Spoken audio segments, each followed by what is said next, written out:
الحمد لله الذي نحمده ونستعينه ونستغفره ونعوذ بالله من شرور أنفسنا ومن سيئات أعمالنا من يهده الله فلا مضل له ومن يضلل فلا هادي له أشهد أن لا إله إلا الله وحده لا شريك له وأشهد أن محمدا عبده ورسوله وصفيه من خلقه وحبيبه بلغ الرسالة وأدى الأمانة ونصح الأمة وكشف الله به الغمة وجاهد في سبيل الله حتى أتاه اليقين صلوات ربي وسلامه عليك يا سيدي يا رسول الله اللهم صل على سيدنا محمد الفاتح لما أغلق والخاتم لما سبق ناصر الحق بالحق والهادي إلى صراطك المستقيم صلى الله عليه وعلى آله وصحبه حق قدره ومقداره العظيم. Puja dan puji syukur kepada Allah. Alhamdulillah, di waktu yang mulia ini Allah izinkan, Allah takdirkan kita bisa duduk di majlis yang mulia ini melaksanakan salat fardu zuhur secara berjamaah. Mudah-mudahan yang kita lakukan hari ini diterima oleh Allah Subhanahu wa taala dan diberi pahala dengan pahala yang berlipat ganda. Amin ya rabbal alamin. Salawat dan salam kepada Nabi yang agung, Nabi yang mulia Sayyidina Rasulullah Muhammad sallallahu alaihi wasallam. Allahumma salli wa sallim ala nabiyyina Muhammadin tibbil qulubi wa dawaiha wa afiyatil abdani wa shifaiha wa nuril absari wa diyaiha wa ala alihi wa ashabihi bi'adadin kulli ilmillah ya rabbal alamin. Bapak Ibu hadirin jamaah zuhur yang dirahmati Allah, kita baca nukilan daripada Al-Imam Abu Nu'aim Al-Asfahani dalam kitab Hilyatul Awliya. Ada kitab, judul kitabnya Hilyatul Awliya fi Tabaqatil Asfiya. Kitab ini ada 14 jilid. Di dalamnya ada perkataan Al-Imam Muhammad bin Mansur At-Tusi, ulama salaf, lahir dari generasi salaf rahimahullahu ta'ala. Beliau mengkategorikan bodoh itu menjadi 6. Orang jahil ada 6 kata beliau. Sittatu khisalin yu'rafu bihal jahil. 6 perkara yang dapat dikenal daripada orang jahil. Kalau ada 6 ini, tak mesti orang mengatakan kita bodoh. Kita sendiri sudah merasakan bahwa diri kita bodoh apabila kita ada yang 6 ini, kata Al-Imam Muhammad bin Mansur At-Tusi. Yang menukilkannya adalah Al-Imam Abu Nu'aim Al-Asfahani di dalam kitab Hilyatul Awliya fi Tabaqatil Asfiya. Tabaqatil Asfiya adalah kumpulan daripada tabakat. Tabakat ini kehebatan biografi daripada ulama-ulama asfiya. Asfiya ini ulama-ulama yang bersih hati dia daripada dunia. Tidak ada sama sekali hati dia dunia, hati dia selalu bersama Allah, maka dikenal dengan sufi. Sufi nama orang. Orangnya, kelompoknya itu disebut dengan kelompok sufi. Orang yang bersih hatinya daripada dunia. Sedangkan ilmunya namanya tasawuf. Ilmu tasawuf itu nama ilmunya. Sedangkan hasil dari tasawuf itu, itulah orang-orang sufi. Sama dengan faqih. Fikih itu nama ilmunya, ilmu fikih. Tapi hasil dari ilmu fikih ini ulama-ulamanya bernama fuqaha. Fuqaha itu maksudnya adalah ulama-ulama fikih. Sufi, ulama-ulama tasawuf yang hatinya sedikit saja tidak ada untuk dunia, dialah yang berpesan ini. Sittatu khisalin yu'rafu bihal jahil. Ada 6 tanda-tanda kriteria yang bisa dikenal bahwa seseorang itu dia orang jahil. Jahil dalam arti kata bodoh. 6. Kalau sudah ada 6 ni, tak perlu kita mengatakan orang, tapi tengok diri kita, bisa saja diri kita bagian daripada jahil ini. Pertama, al-ghadabu fi ghairi syai'. Katanya pertama itu adalah marah tanpa ada penyebab sesuatu. Asal marah saja. Tak ditengok marah ni hak atau tidak. Asal nak marah saja. Kadang-kala kita tak ada hak untuk marah-marah, tapi ketika ada hak untuk marah kita tak marah. Nah, ini yang bermasalah kata Imam Al-Ghazali di dalam kitab Ihya Ulumuddin. Dalam kitab Ihya Ulumuddin Imam Ghazali mengatakan, man istaghadaba falam yaghdab fahuwa kal himar wa man istardiya falam yarda fahuwa syaitan. Kata Imam Ghazali, orang yang memiliki hak marah tapi dia tidak marah, maka dia sama seperti himar. Himar ni keledai. Keledai itu hewan yang paling bodoh di dunia ini. Ahmak katanya. Ahmak, ahmar. Himar itu hewan yang paling bodoh.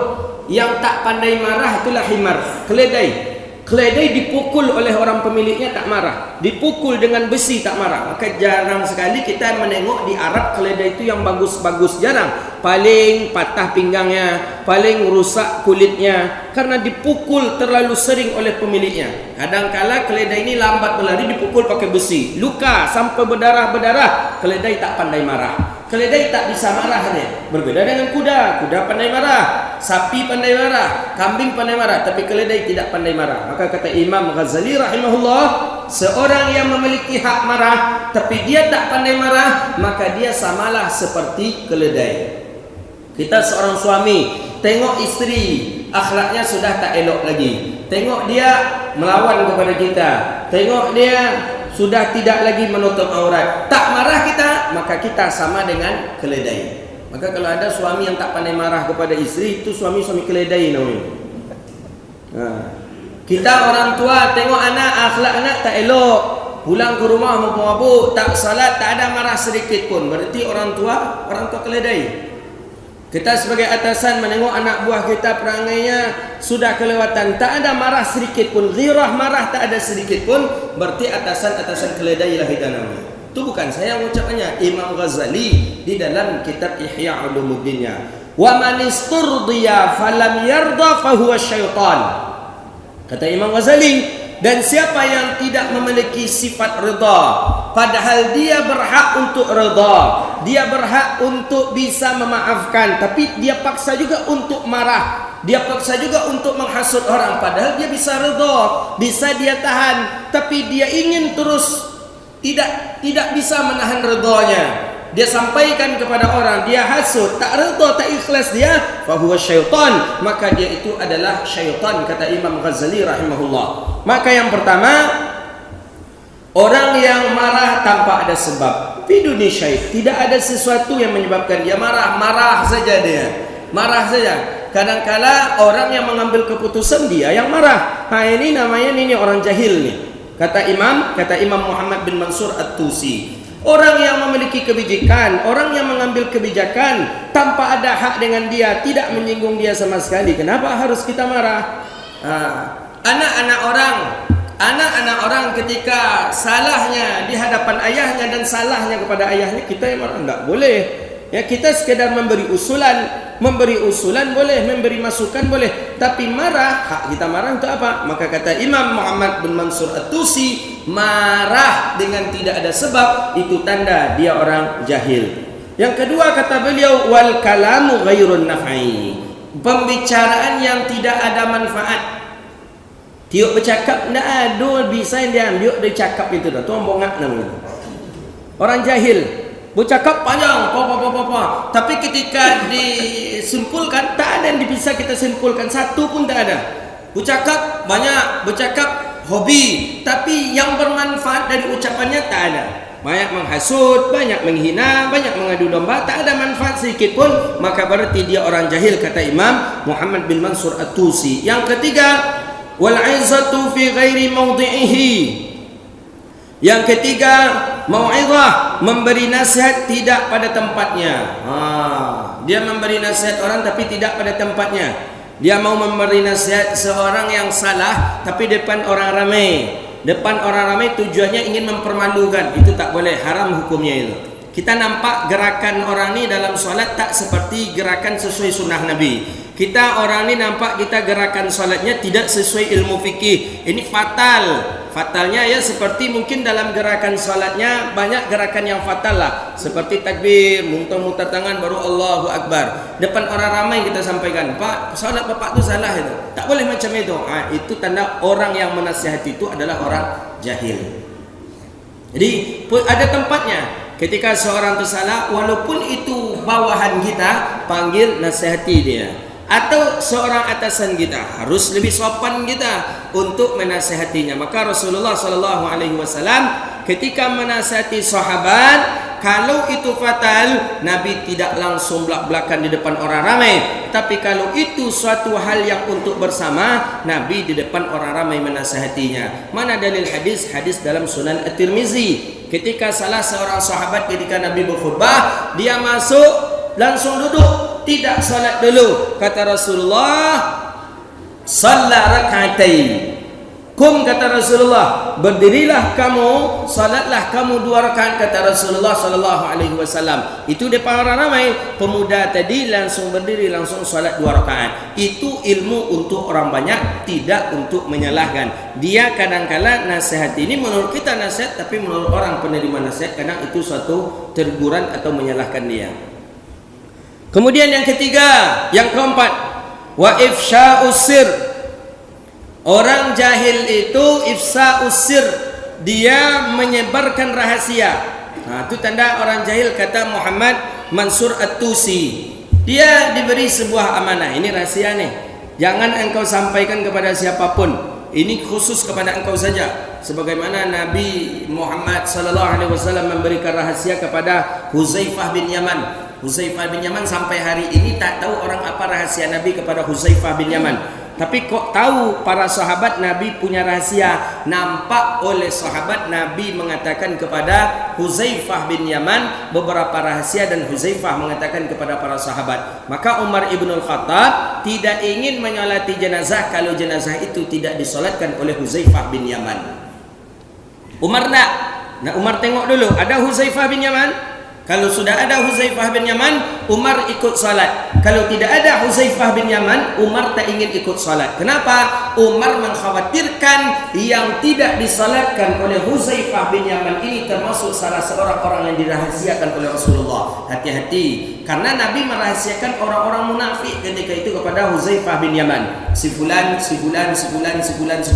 Hati-hati, kata Rasulullah ke Huzaifah bin Yaman, dia adalah munafik. Sehingga Umar bin Khattab memastikan betul, ikut Huzaifah bin Yaman salat jenazah, baru dia ikut. Kalau tidak, maka Umar bin Khattab pun was-was bahwa yang disalati itu adalah seorang yang munafik yang dirahasiakan Nabi kepada Huzaifah bin Yaman. Maka Umar merasa tak enak. Umar datang kepada Huzaifah bin Yaman, aku ingin tolong engkau bocorkan kepadaku, aku termasukkah salah seorang yang dibisikkan oleh Nabi Muhammad kepada engkau?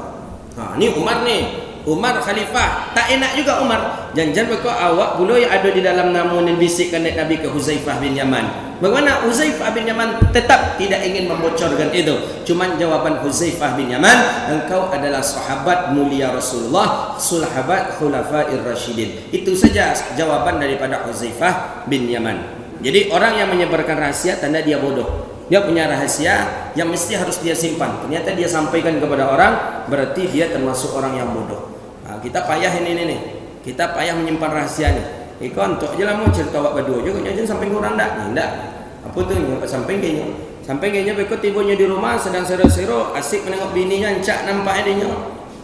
Sedang makan berdua je bini, alah terlampau senang. Orang kalau terlampau bahagia ni lupa janji. Alah cerita tadi si Anu cerita tadi, tapi antok je lah aku cerita awak je kau nyotai lah. Ini engkau ni orang yang pertama ni keciknya ke bininya. Ayolah ceritalah, aku bang begini. Yalah. Jangan cerita kau orang tak. Ikut awak ni orang pertama ni, tak pernah ada yang lain. Ayolah. Beko bininya besoknya bini pergi belanja dulu ke pasar. Pergi belanja ke pasar, belanja ke warung, sobok dia juga kawan yang terdekat dia. Apa cerita sehat ya, alhamdulillah. Ada malam tadi abang cerita, tapi antok je lah ikut cerita awak berdua je kau nyanyi. Cerita awak berdua kau nyanyi. Kau orang pertama apa je lah tu. Laki yang pertama, bini yang kedua, kawan bini yang ketiga. Bini aku tiba di rumah, aku cerita lah ke laki lah tu. Itu kita. Berarti tanda kita orang jahil. Jadi kalau sahabat orang jahil jangan ngibul oleh, karena memang di sini sudah terkena kita dalam virus ini. Virus ifsya'us sir, tak pandai menyimpan rahasia, tapi rahasia itu kita beberkan dan kita sampaikan. Yang kelima, kata beliau Muhammad bin Mansur At-Tusi, wasiqatun bi kulli ahadin. Tanda orang yang bodoh lagi adalah thiqatun bi kulli ahadin, percaya kepada siapa saja. Cuman kepada thiqatun bi kulli ahadin, percaya kepada siapa saja. Semua orang percaya ni. Jadi cakap orang ni diterimanya juga. cakap orang ni diterimanya juga, sehingga tak jelas. Orang ni dusta, iya juga kata dia. Orang ni benar, iya juga. Jadi sama masuk ke telinga dia. Yang benar masuk, yang salah pun masuk. Ini tak bisa. Dalam ilmu rijal hadis ini tak thiqah namanya ini. Tak thiqah. Kalau jelas orang tu kerjanya pembawa fitnah, tak bisa kita benarkan. Mesti kita tolak. Oh maaf, yang engkau sampaikan tu fitnah. Kalau kita memang mengetahui betul, tak bisa. Oh ini info dari sini fitnah dia terima, info dari sini benar dia terima juga. Jadi bagaimana sikapnya? Ya kadang-kala ikut dengan orang yang berbohong, kadang-kala ikut dengan orang yang benar. Ini tak boleh. Terakhir kata Muhammad Tusi rahimahullah, la ya'rifu sadiquhu ma'an aduh, dan orang yang bodoh itu orang yang tidak bisa mengenali temannya daripada musuhnya. Kawan tak tahunya mana yang kawan, musuh pun tak kenal dia dengan musuh. Tak kenalnya. Inilah kadangkala apa info dari teman disampaikan kepada musuh. Musuh tentu menyiapkan senjata untuk nak mencederai dan membunuh kita. Maka oleh karena itu, orang yang bisa kita amanahkan adalah sesahib teman. Siapa teman? Yang jelas teman adalah orang yang satu agama dengan kita, orang yang satu syahadat dengan kita, orang yang satu ibadah dengan kita. Musuh siapa? Laisa minna, orang yang tidak bagian daripada itu. Maka itulah bagian daripada musuh. Maka rahasia-rahasia muslim tak boleh kita bukakan kepada kafir.